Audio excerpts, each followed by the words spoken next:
neo-Nazi groups are training children for race war, basically, in the United States of America. Mr.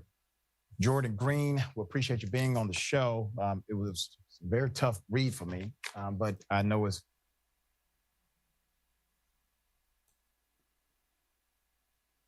necessary for us to know. How are you, sir? Doing good. Thank you so much for having me, Dr. Ritchie. It's really good to be with you. It's good to have you, man. Let's first start with what's happening inside of these neo-Nazi groups, and how did you gain such significant access to be able to document all of this? Well, what's happening is a lot of online radicalization.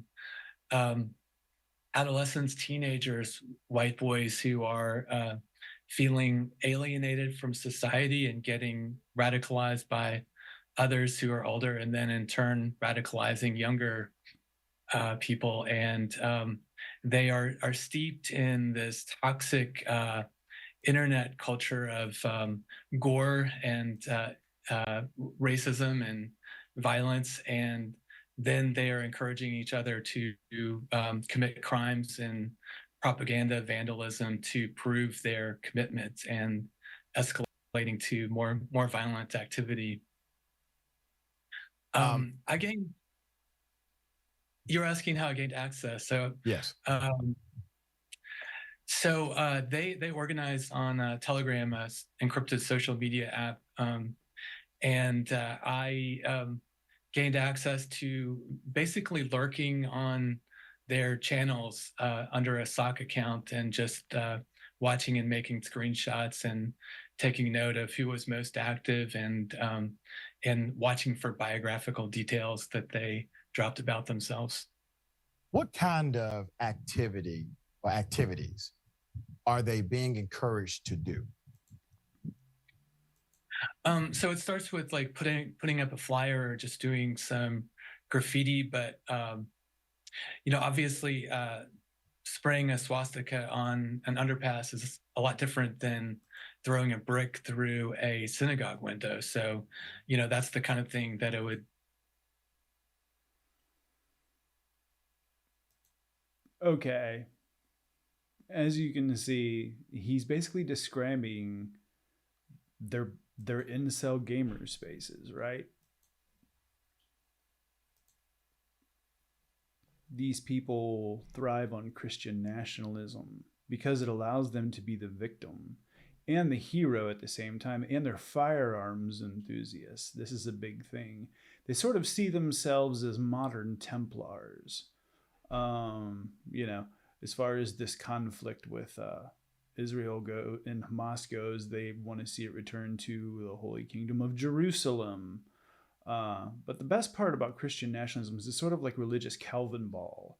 You can just make up the rules of whatever you want as you go along, as long as it fits whatever purpose that you're going for.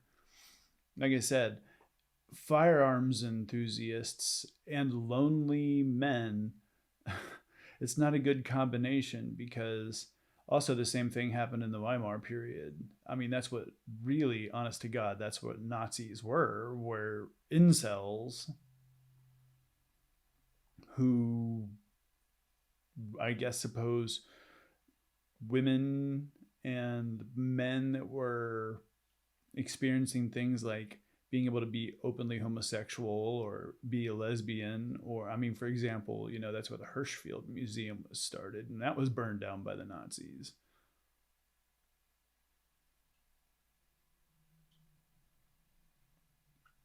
But the moment that mediocre white men can't get laid, that's when problems start happening, if you noticed. Escalated to in Pensacola, Florida in July of last year. Then similarly, spray painting anti-Semitic vile graffiti that targets specific community members in another incident in New Hampshire. And once again, this is an article exclusive in Raw Story, Inside the Neo-Nazi Hate Network, Grooming Children for a Race War is the title. Some of the actions obviously are directed, very specific, very targeted. We have rules or laws now in certain states that enhances the penalty of an adult enticing a. Does it remind you of Cam from American History X? Do you remember? Do you remember Cam? He had to recruit all the young disaffected youth to join his neo-Nazi camp. I remember that movie. I think that, well, some things never change, because if there's one thing that's 100% true, it's the Fash Can't original.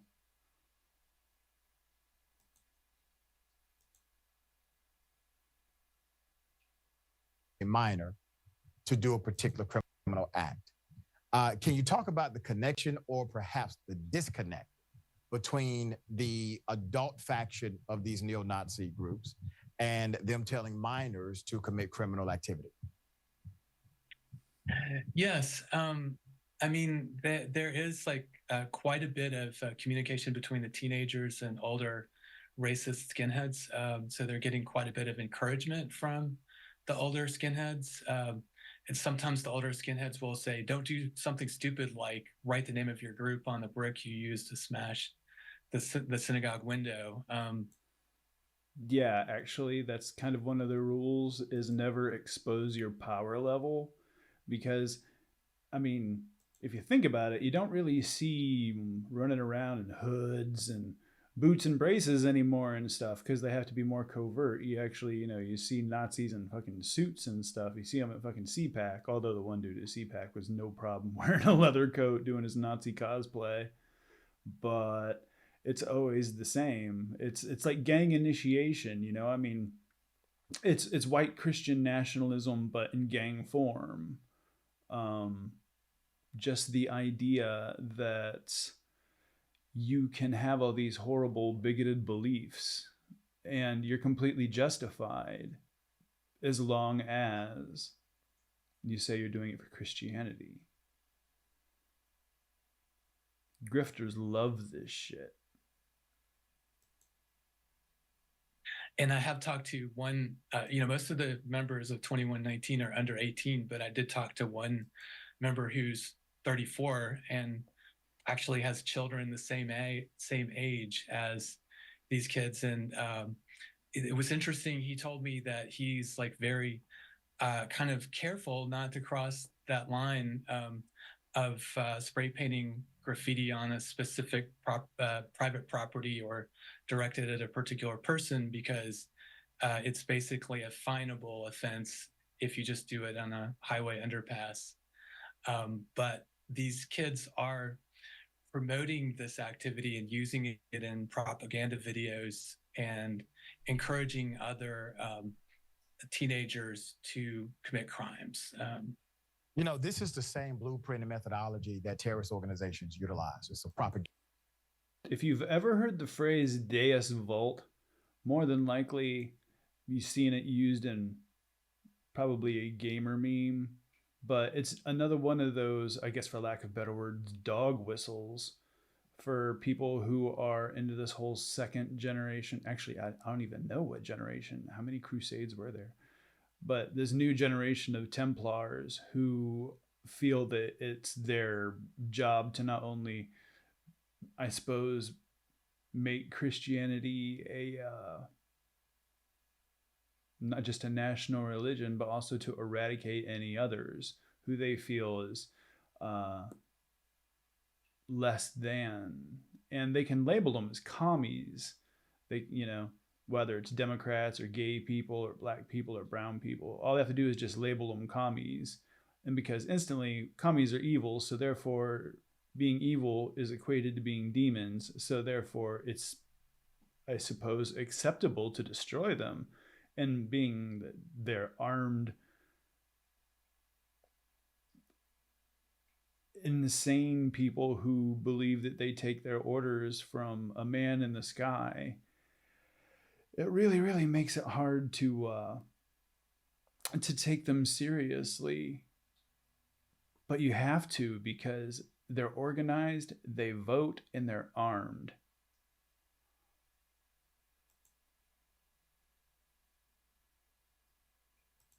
propaganda dynamic. And in the process of the propaganda, they have to dehumanize the other group or groups they are Absolutely. encouraged to go after. So talk to us about that dehumanization process that you have witnessed. That's literally what I just talked about as far as the dehumanization process goes. Using words other than people's names makes it easier to think of them as targets. Inside of these encrypted rooms. I mean, that's where the gore video go, gore images go. I mean, pictures of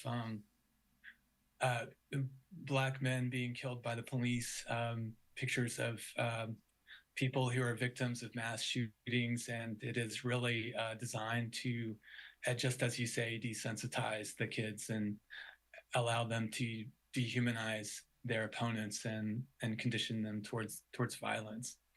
And repetitive use of the N-word, they use it in directing towards each other as young white men, and other racial slurs as well. How long did you stay? There's a lot of anti-Semitism too in these spaces. For some reason, once more, because the Fashkant original 1930s propaganda is being brought back. And for some reason, I have no idea why, but young men are buying it.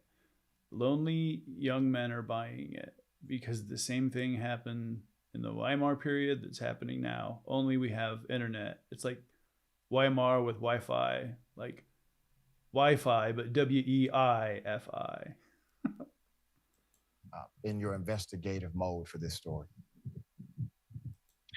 I started kind of keeping tabs on it last or December of 2022, and kind of off and on just logging all these incidents where the group's name was used and then kind of putting them together, but really kind of intensely working on it from early November onwards. How extreme, on a scale of 1 to 10, and I'm asking you this because you have a perspective that 99.9% of the American population will not have.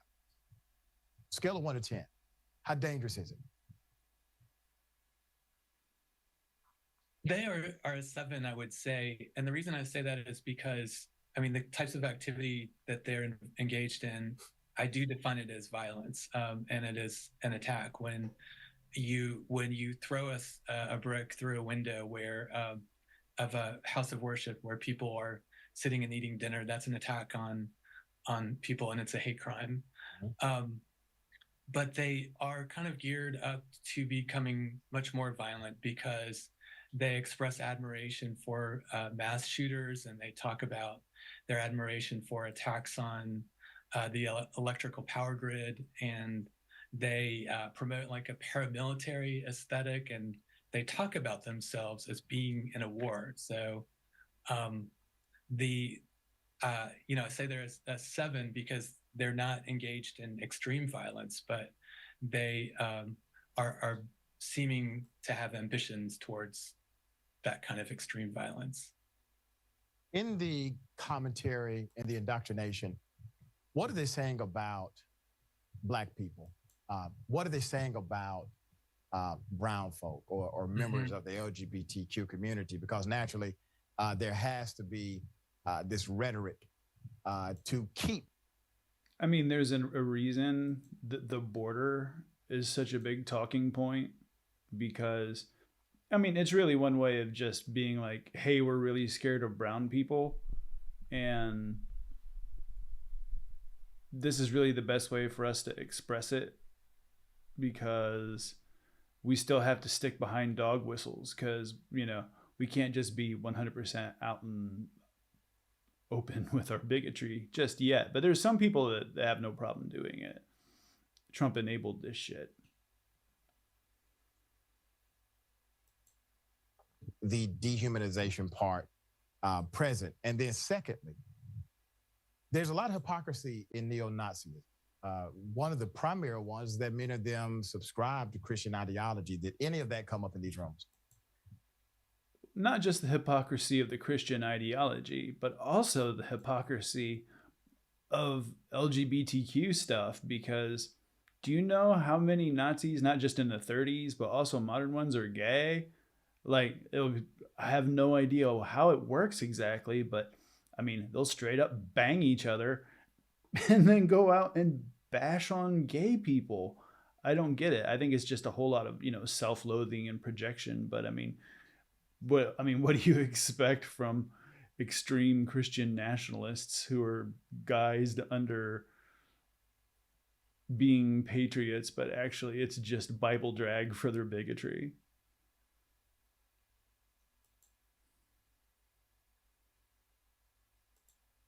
Two very good questions.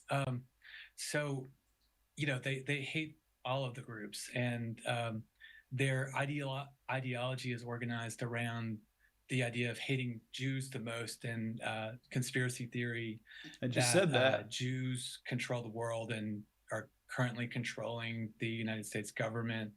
Therefore, they have to overthrow the government. They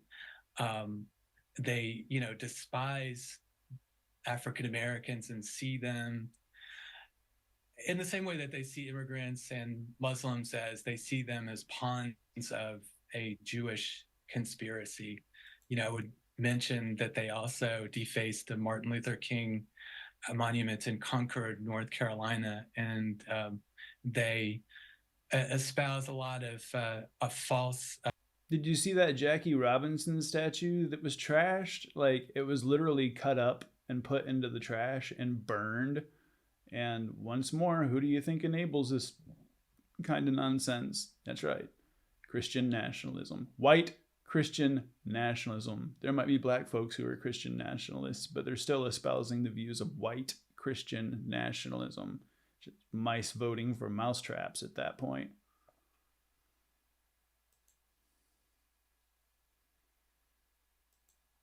Claims about black crime and to kind of reinforce their idea or their drive towards racial separatism.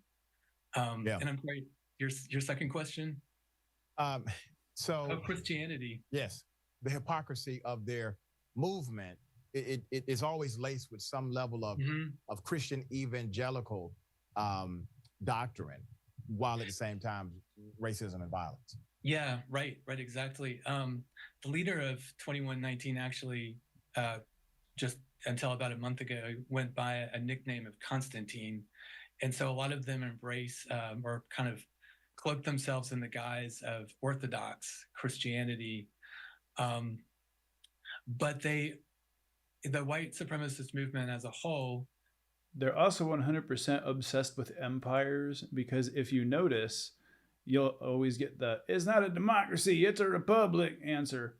And what they mean is, when they say republic, is they mean empire. It's genuinely what they mean. They just, don't want to come out and say it because they have to hide your power level, like I said earlier. And obviously Constantine works because, once more, we have to be obsessed with the past in order to be conservatives. Remember, not every conservative is a Nazi, but every Nazi is a conservative.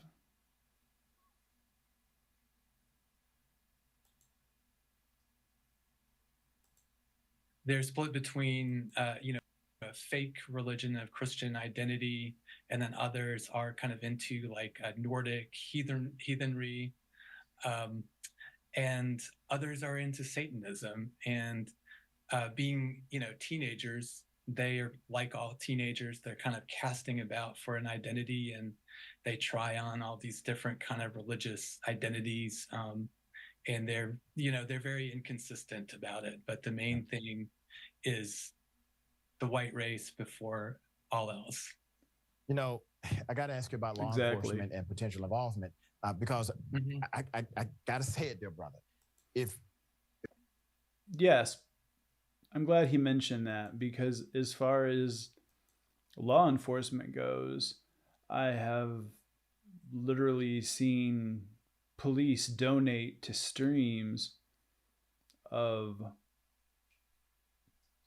let's say, extreme right-wing gaming spaces saying that they're donating while listening to the stream from their car. So that's the kind of thing that our law enforcement is taking in. So, and we really wonder why our law enforcement is the way that they are. I mean, when you think about it, the German American Bund back in the 30s, law enforcement, that was a huge part of it.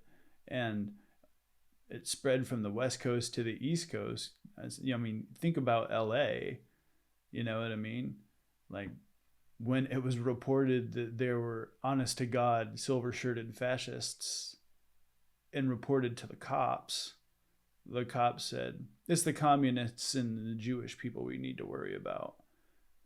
So, yeah, it's 100% legit to be worried about that our law enforcement is involved in this kind of thing. How you doing, Luton Louie?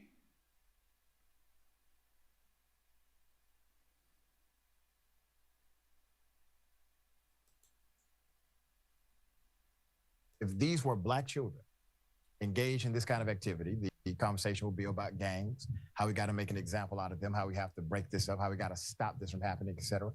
DAs would hold press conferences. Sheriffs would say, not in my town. Governors would talk about how they're tough on crime. But none of that has been the reaction. So have you seen, or has anyone from law enforcement contacted you to say, we want this information? You're absolutely right. They are a gang. I mean, they operate as a gang, and they're a national security threat.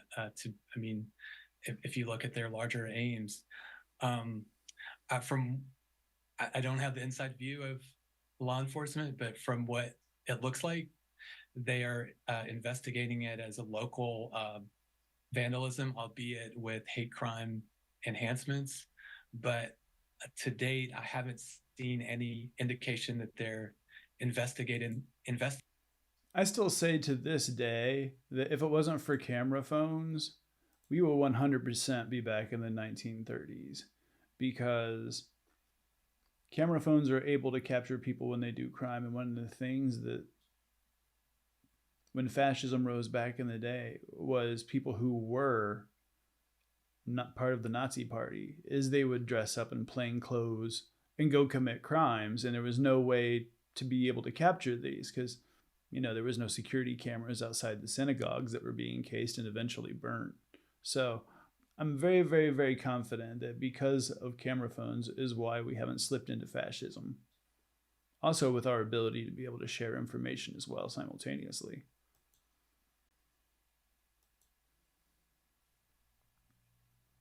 Investigating them as an organization operating across state lines. So that is a concern, and I guess to be determined.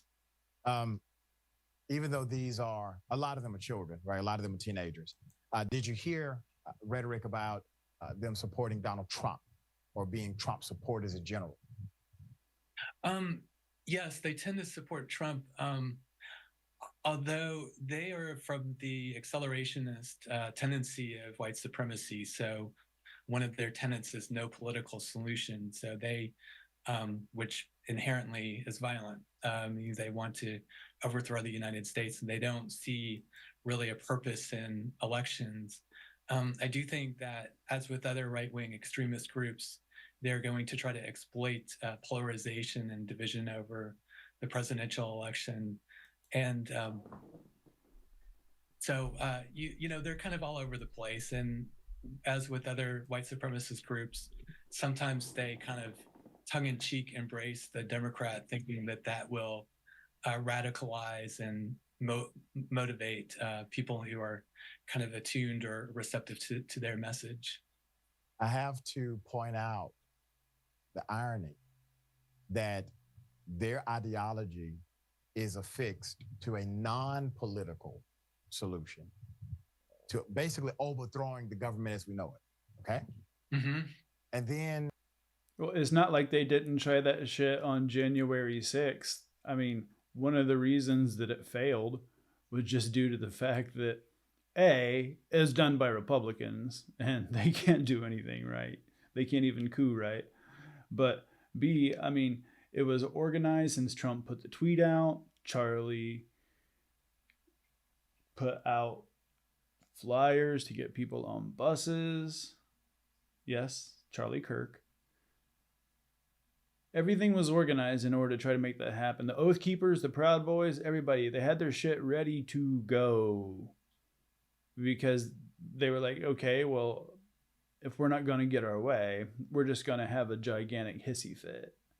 So that's obviously why we got January 6th. And then because they failed, they had to gaslight everybody and be like, it wasn't us, it was Black Lives Matter and it was Antifa, even though why would the left actually riot to stop a president being put into office that they got elected? I'll never get that. But then again, nothing has to actually make sense because they live in fucking fantasy world. But yeah, I mean, that's 100% true. They think that, especially if Trump doesn't win this time around, that they need to have some sort of boogaloo because they're just confident they can take over your state governments and then move that eventually to the Pentagon and the White House.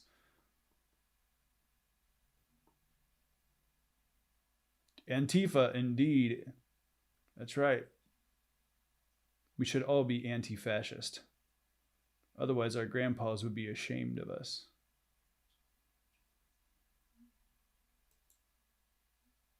A few years ago, on January 6th, a group of individuals attempted to do that very same thing, subscribing in action to the ideology that they are talking about in writing. What's the correlation with those two groups? The correlation is that, these group 2119, the teenagers, they really see MAGA as the baseline, and they want to see it move beyond it to something more violent. I really think of January 6th as not a kind of peak experience for them, but as the baseline, as I said. I concur with you. I said something very similar. This is a great piece of investigative work. Inside the Neo-Nazi Hate Network, Grooming Children for a Race War by Jordan Green, investigative reporter. Raw Story. We got great friends at Raw Story. Love Raw Story. I read Raw Story damn every day. So thank you for this. Is there some, what's part two, man? I mean, you documented so much here. What do you try to get some more insight, maybe connect the dots even deeper? What do you want to do next? Well, I mean, white supremacist movements are shape-shifting. So they will change their name and just look for places where people are networking to deprive others of their civil rights and watch how they kind of glom on to more mainstream movements and manipulate the dialogue, I suppose. Yeah. Great reporting, Jordan. We appreciate you, dear brother. Thank you for all you do. Thank you, Dr. Ritchie. Take care. You too. That was a fantastic piece of content because there's so much that's not known about these dark spaces where people who have absolutely no problem ending not only the liberty but also the life of people that they deem unworthy is discussed like trading recipes. Go to skipfranzjr.net for podcasts. Record player that I could just spin records all the time. I run into the bathroom and I'm covered in blood. Like I had put my tooth through my bottom lip. For music.